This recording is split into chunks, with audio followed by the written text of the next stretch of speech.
მე პირადად ქუთაისიდან ვარ. ბევრი ჩემი ამხანაგი და თანამებრძოლი არის თბილისიდან, ზუგდიდიდან, მცხეთიდან, რუსთავიდან ჩამოსული და ვცდილობთ, რომ ერთმანეთის ქალაქებში ვიაროთ, ერთმანეთის საწუხარი მოვისმინოთ და ამ რაც ერთიან საყოველთაო ბრძოლას ჩვენი პატარა სოლიდარობის და გამომხნევებელი რაცა მუხტი შევმატოთ ამ სახალხო პროტესტს, რომელიც საქართველოს ყველა რეგიონში, დიდ თუ პატარა ქალაქში მიმდინარეობს უწყვეტად, უკვე ძალიან დიდი ხანია.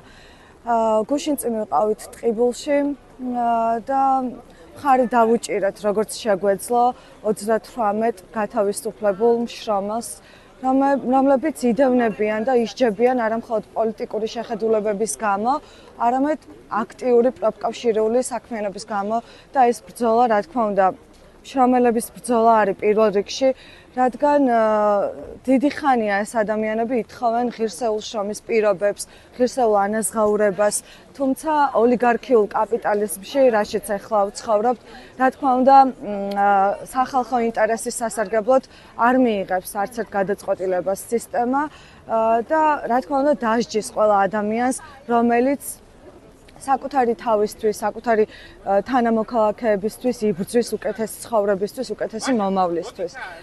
და ასევე ძალიან მნიშვნელოვანია ხაზი გავუსვათ იმას, რომ საქართველოში მცხოვრები რიგითი ადამიანებისთვის შეუძლებელია ამ პროტესტის მთავარი მოთხოვნები იყოს უცხო და არ გულშემატკივრობდეს იმ სამართლიან მოთხოვნებს, რომელსაც ქართველი ერი და არა მარტო ქართველი ხალხი აყენებს, ხო?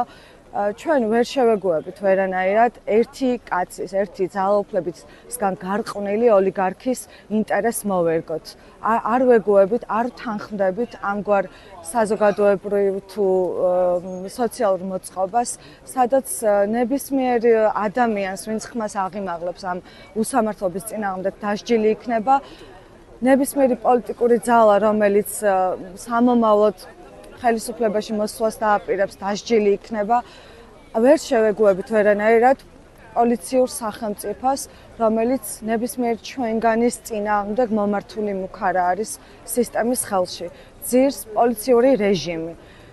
სოლიდარობა ყველა საჯარო მოხელეს, რიგით მშრომელს, რომელიც დღეს იჩაგრება, სოლიდარობა ყველა საჯარო მოხელეს, რომლებიც გათავისუფლებულები არიან დღეს უკანონოდ.